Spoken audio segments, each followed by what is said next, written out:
Shalom Bapak Ibu yang terkasih, kita berjumpa kembali pada hari ini di Mezbah Syukur. Kita bersyukur pagi ini Tuhan bangunkan dengan tubuh yang sehat dan tidak kurang suatu apapun, semua karena anugerah Tuhan. Baik, kita akan baca bersama. Hari ini saya ambil dari Ibrani pasal yang ketiga. Ibrani pasal yang ketiga, saudara, mulai ayat yang ke-15. Firman Tuhan berkata demikian. Tetapi apabila pernah dikatakan pada hari ini, jika kamu mendengar suaranya, janganlah keraskan hatimu seperti dalam kegeraman. Ayat 16, siapakah mereka yang membangkitkan amarah Allah, sekalipun mereka mendengar suaranya? Bukankah mereka semua yang keluar dari Mesir di bawah pimpinan Musa? Ayat 17, dan siapakah yang ia murkai 40 tahun lamanya?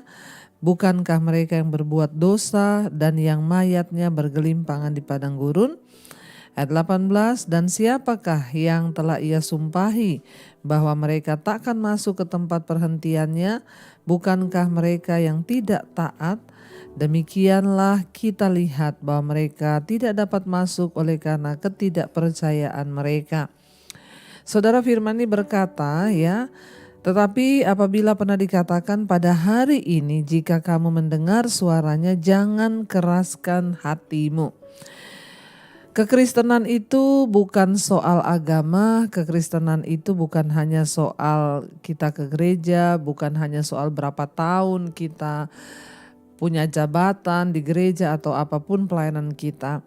Tapi kekristenan berbicara tentang hubungan dengan Tuhan, bagaimana kita ini mendengar suara Tuhan dan mentaatinya.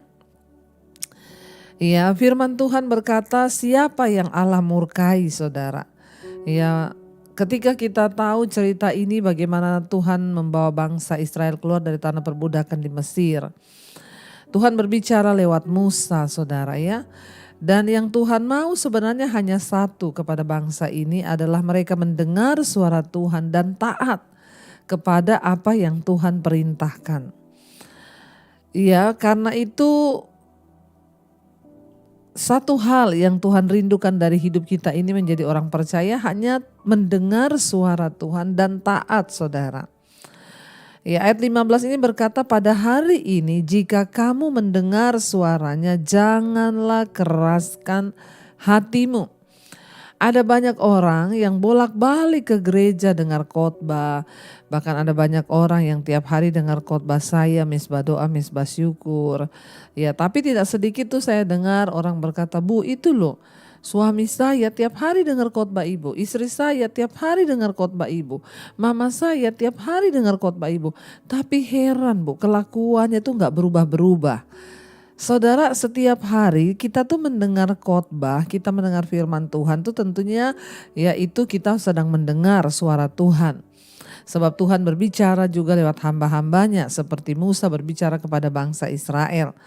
Ya, tetapi masalahnya kenapa banyak orang itu tidak mengalami perubahan ketika mereka membaca firman, mendengarkan khotbah, karena ada satu hal yang tanpa kita sadari, yaitu masih banyak dari kita ini yang suka mengeraskan hati. Ya, mengeraskan hati, ini persoalannya. Seringkali kita mendengar khotbah tentang pengampunan, lepaskanlah pengampunan, sebab kalau engkau tidak mengampuni maka Bapa juga tidak mengampuni dosamu.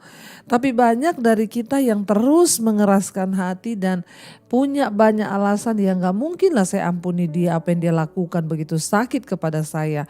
Ini artinya engkau sedang mengeraskan hati. Ada banyak orang juga yang sedang jatuh dalam dosa persinahan, percabulan. Lalu dia dengarkan khotbah, firman Tuhan berkata, jangan bersinah, kalau saudara selingkuh, saudara gini, tinggalkan.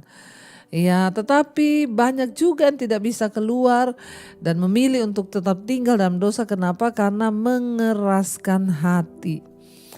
Saudara, seringkali kita ini mendengar suara Tuhan.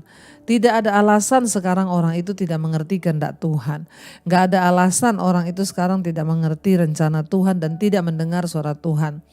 Lewat adanya media sosial hari-hari ini khotbah-khotbah itu berseliweran, saudara. Di Instagram, di Facebook, bahkan ada yang 1 menit dipotong-potong khotbah semua pendeta. Dan semua khotbahnya itu bagus, memberkati, membangun. Tapi persoalannya bukan berapa banyak yang kita dengar, tapi seberapa banyak kita membuka hati ketika mendengar firman itu dan hidup kita diubahkan karena firman itu. Saudara, sangat berbahaya kalau kita mengeraskan hati ketika mendengarkan firman. Contoh, ada orang lagi berantem atau suami istri lagi berantem. Lalu akhirnya dia mendengar ya firman yang berkata, jangan engkau panas hati, jangan engkau marah. Sebenarnya Roh Kudus sudah berbicara, tapi kalau dia keraskan hati tidak mau, biarin saja.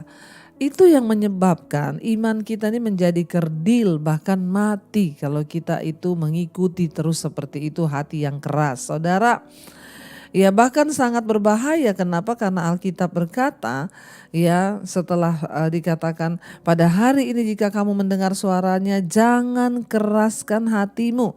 Siapakah mereka yang membangkitkan amarah Allah sekalipun mereka mendengar suaranya? Bukankah mereka yang keluar dari Mesir di bawah pimpinan Musa? Ya, bangsa Israel itu membangkitkan amarah Allah. Kenapa? Karena mereka mengeraskan hati. Mereka membangkitkan amarah Allah sehingga mereka mendapat penghukuman. Dikatakan mereka itu mengalami murka Tuhan. Selama 40 tahun mereka dimurkai. Ya, dan mereka terus berbuat dosa. Akhirnya apa yang terjadi? Tuhan membunuh mereka sehingga mayatnya bergelimpangan di padang gurun. Ya saudara, waktu kita mengeraskan hati terhadap firman Tuhan, maka akan terjadi kematian rohani. Waktu rohani kita mati, kita gak bisa lagi mendengar suara Tuhan, kita gak bisa lagi melakukan apa-apa karena rohani kita mati. Karena itu Bapak Ibu yang terkasih, mari kita sungguh-sungguh berusaha, jangan keraskan hati ketika kita mendengarkan firman Tuhan. Ya memang seringkali banyak karakter yang buruk dari diri kita. Saya sendiri mengakui seringkali ada banyak hal yang tidak baik timbul di hati. Tapi ketika Tuhan berbicara mengingatkan firman, entah lewat firman yang pernah kita baca, tiba-tiba Roh Kudus berkata, ya kamu tidak boleh seperti itu, kamu harus begini-begini. Kita harus taat. Ampuni saya Tuhan, iya amin, saya mau berubah. Itu namanya kita memiliki hati yang lemah lembut. Dan Yesus berkata, berbahagialah orang yang lemah lembut karena mereka lah yang empunya kerajaan sorga. Saudara, ketika kita mengeraskan hati, yang terjadi rohani kita mati, kita mengalami murka Tuhan, hidup kita tidak baik, bahkan kita ada di bawah kutuk. Dan dikatakan ya mereka itu disumpahi oleh Tuhan bahwa mereka tidak akan pernah bisa masuk dan mengalami tanah berkat, yaitu tanah perjanjian.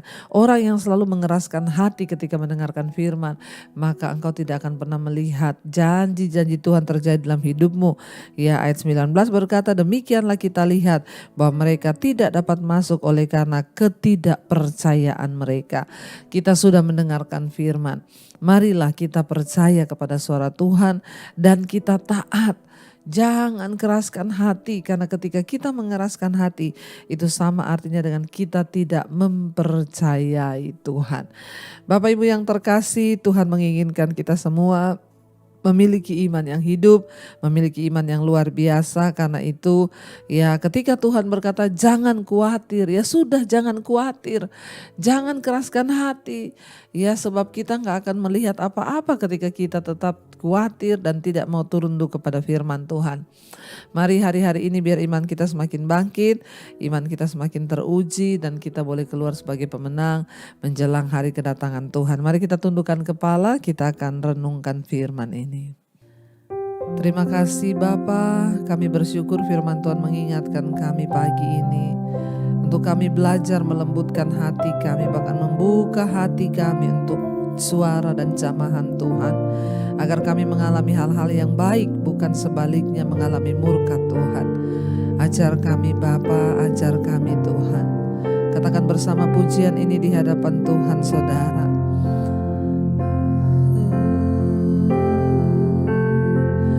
Ku buka hati untuk jamahan-Mu, berserah penuh di hadirat-Mu. Kau ambil alih seluruh hidupku di altar-Mu, menyembah-Mu. Lebih lagi buka hati untuk jamahan-Mu Tuhan. Amin. Yesus, berserah penuh di hadirat-Mu. Kau ambil alih seluruh hidup kami Tuhan. Hidupku di altar-Mu. Sekali lagi katakan, ku buka hati, untuk jamahan-Mu. Berserah penuh di hadirat-Mu. Kau ambil alih seluruh hidupku di altar-Mu, menyembah-Mu. Kami buka hati, lembutkan hati kami Tuhan, untuk lakukan firman-Mu. Lembutkan hati kami, ajar kami untuk melembutkan hati Tuhan akan kebenaran firman-Mu. Kami tidak ingin menjadi orang-orang yang keras hati, sehingga kami tidak melakukan firman Tuhan. Mampukan kami Tuhan, supaya kami tidak mengalami murka dan tidak mengalami janji-janji Tuhan seperti bangsa Israel. Kami mau taat melakukan apa yang Tuhan mau untuk kami lakukan. Mampukan kami taat melakukan firman-Mu, melembutkan hati dan menerima semua kebenaran-Mu ya Bapa. Berkati setiap mereka Tuhan yang sungguh-sungguh bangun mencari wajah-Mu. Biar mereka bukan hanya rindu mendengar firman Tuhan, tapi hati mereka terbuka untuk melakukan firman Tuhan, agar hidup kami diubahkan, agar kami berhak menerima janji-janji Tuhan. Berkati setiap mereka yang bersekolah, kuliah, yang bekerja di mana saja Tuhan, sertai dan lindungi. Jauhkan dari segala mara bahaya, kecelakaan. Biarlah Tuhan Engkau menuntun langkah-langkah hidup kami sepanjang hari ini dalam kebenaran-Mu. Berkati yang sedang sakit, Tuhan pulihkan. Yang sedang dalam persoalan yang berat, Tuhan Engkau jalan keluar. Berkati yang berulang tahun hari ini, biarlah Tuhan umur panjang di tangan kanan, kekayaan hormat di tangan kiri. Tuhan yang menyertai senantiasa. Engkau Tuhan yang memberkati bangsa dan negara kami Indonesia. Lawatan-Mu tercurah bagi bangsa ini. Tuhan juga menyertai dengan roh takut akan Tuhan. Terima kasih buat pagi hari ini Bapa. Kami boleh melihat segala kebaikan dan kebaikan-Mu. Mari kita berdoa. Bapa kami, Saudara. Bapa kami yang ada dalam sorga, dikuduskanlah nama-Mu. Datanglah kerajaan-Mu, jadilah kehendak-Mu di bumi seperti di sorga. Berikanlah kami pada hari ini makanan kami yang secukupnya, dan ampuni kami akan kesalahan kami, seperti kami juga mengampuni orang yang bersalah kepada kami. Janganlah membawa kami dalam pencobaan, tapi lepaskanlah kami daripada yang jahat. Karena Engkaulah yang punya kerajaan dan kuasa dan kemuliaan sampai selama-lamanya. Mari buka hatimu saudara, terimalah kiranya berkat dari Allah Bapa, cinta kasih Tuhan Yesus Kristus, penyertaan Allah Roh Kudus menyertai hidup kita mulai hari ini bahkan sampai kali yang kedua. Tuhan Yesus datang menjemput kita, nama kita tercatat dalam kitab kehidupan. Dalam nama Yesus yang percaya diberkati, katakan bersama, amin, amin, amin. Tuhan Yesus memberkati. Shalom dan Immanuel saudara.